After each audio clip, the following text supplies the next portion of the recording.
ঐতিহাসিক ভারত ছাড়ো আন্দোলনের অঙ্গ হিসাবে আজ প্রদেশ কংগ্রেস ভবন প্রাঙ্গণে সেখানে কর্মসূচি সংগঠিত হয়। একই সঙ্গে যুব কংগ্রেসের প্রতিষ্ঠা দিবসও পালন করা হয়েছে। বিশ্ব আদিবাসী দিবসের ভাবনা এদিন কংগ্রেসের উদ্যোগে আগরতলা সহ গোটা রাজ্যে সেখানে কর্মসূচি সংগঠিত হয়। প্রদেশ কংগ্রেস ভবন প্রাঙ্গণে আয়োজিত কর্মসূচিতে উপস্থিত ছিলেন প্রদেশ কংগ্রেস সভাপতি আশিস কুমার সাহা, বিধায়ক সুদীপ রায় বর্মন, গোপাল চন্দ্র রায় সহ অন্যান্যরা। যুব কংগ্রেসের প্রদেশ সভাপতি নীলকমল সাহা সহ অন্যান্যদের উপস্থিতিতে এই অনুষ্ঠানে সেখানে জাতীয় পতাকা উত্তোলন, দলীয় পতাকা উত্তোলন, সংগঠনের পতাকা উত্তোলন সহ শ্রদ্ধার্ঘ অর্পণ ইত্যাদি কর্মসূচি ছিল। আমরা কর্মসূচি থেকে নেতৃত্বের কি প্রতিক্রিয়া আমরা একবার শুনব। আজ 9ই আগস্ট ভারত ছাড়ো দিবস। এই ঐতিহাসিক দিনটি সারা দেশে জাতীয় কংগ্রেস উদযাপন করছে। 1942 সালে 8ই আগস্ট মুম্বাইয়ের জাতীয় কংগ্রেস দলের যে সেখানে সভা অনুষ্ঠিত হয়, সেই সভায় সিদ্ধান্ত হয় যে ইংরেজ ভারত ছাড়ো, ব্রিটিশ শাসনের অবসানে ডু অর ডাই, করেঙ্গে ইয়ে মরেঙ্গে এই স্লোগান নিয়ে মহাত্মা গান্ধীর নেতৃত্বে দেশব্যাপী এই স্বাধীনতার আন্দোলনে ঝাঁপিয়ে পড়েছিল সমস্ত দেশের সাধারণ নাগরিক থেকে আরম্ভ করে জাতীয় কংগ্রেস নেতৃত্ব।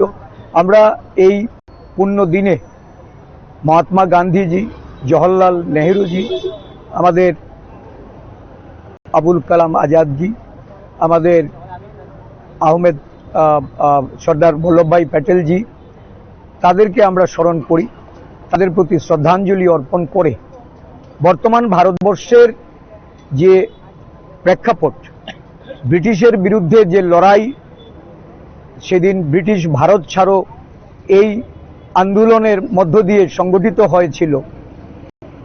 পরবর্তী সময়ে দেশ স্বাধীন হলেও স্বাধীনোত্তর ভারতবর্ষে আজকে আমরা লক্ষ্য করছি এই দেশের সংবিধান, এই দেশের নাগরিকদের তাদের ন্যায়ের অধিকার, এই দেশ একটা অগণতান্ত্রিক শক্তির হাতে বিগত প্রায় 1 দশকের উপরে এটা শাসন পরিচালিত হচ্ছে। আপনারা অবশ্যই এটা লক্ষ্য করেছেন যে এই স্বাধীনোত্তর ভারতবর্ষে যেভাবে দেশের অগ্রগতি, দেশের উন্নতি বা প্রগতি এটা ধারাবাহিকভাবে চলে আসছিল, বিগত 1 দশকে উন্নয়নের নামে হয়েছে দুর্নীতি। সারা দেশব্যাপী একটা বিভেদকামী শক্তি ধর্মের নামে, ভাষার নামে, সংস্কৃতির নামে বিভিন্ন সম্প্রদায়কে নানাভাবে তাদেরকে বিভেদকামী শক্তিতে পরিণত করে তাদের যে মূল অভিভাবক ভারতীয় জনতা পার্টির যারা পৃষ্ঠপোষক সেই আরএসএস, যারা এই 9ই আগস্টের ভারত ছাড়ো আন্দোলনের এক সময় ইংরেজকে সহায়তা করে ইংরেজদের তাদেরকে সহযোগিতার মাধ্যমে এই আন্দোলনকে দুর্বল করার চেষ্টা করেছিল।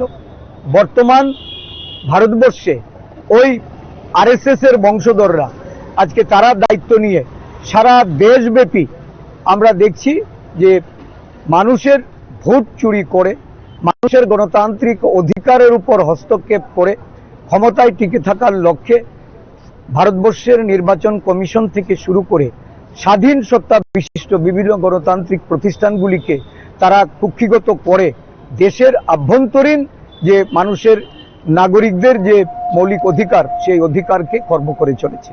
আজকে আবার এই 9th আগস্টে আমাদের এই শপথ গ্রহণ করতে হবে। আমাদের দেশের জননায়ক রাহুল গান্ধীজি, জাতীয় কংগ্রেসের সভাপতি মল্লিকার্জুন খার্গেজি, সোনিয়া গান্ধীজি সারা দেশব্যাপী ন্যায় প্রতিষ্ঠায়, গণতান্ত্রিক অধিকার রক্ষার্থে, সংবিধান রক্ষার্থে আর বিশেষ করে আদিবাসীদের তাদের সংরক্ষণ, তাদের প্রতি অন্যায় উৎপীড়ন বন্ধ করাতে যে লড়াই সারা দেশব্যাপী শুরু করেছে, এই লড়াইকে আগামী দিন সারা দেশে আমাদের রাজ্যেও আমরা সংগঠিত করে জনগণের অধিকারকে প্রতিষ্ঠিত করার আজকে আমাদের শপথ গ্রহণ করতে হবে। 65তম যুব কংগ্রেসের প্রতিষ্ঠা দিবস উপলক্ষে আমরা ত্রিপুরা প্রদেশ যুব কংগ্রেসের পক্ষ থেকে সকল কংগ্রেস সমর্থক, যুব কংগ্রেস, প্রাক্তন যুব কংগ্রেসের প্রত্যেক সৈনিককে জানাই আন্তরিক শুভেচ্ছা, অভিনন্দন।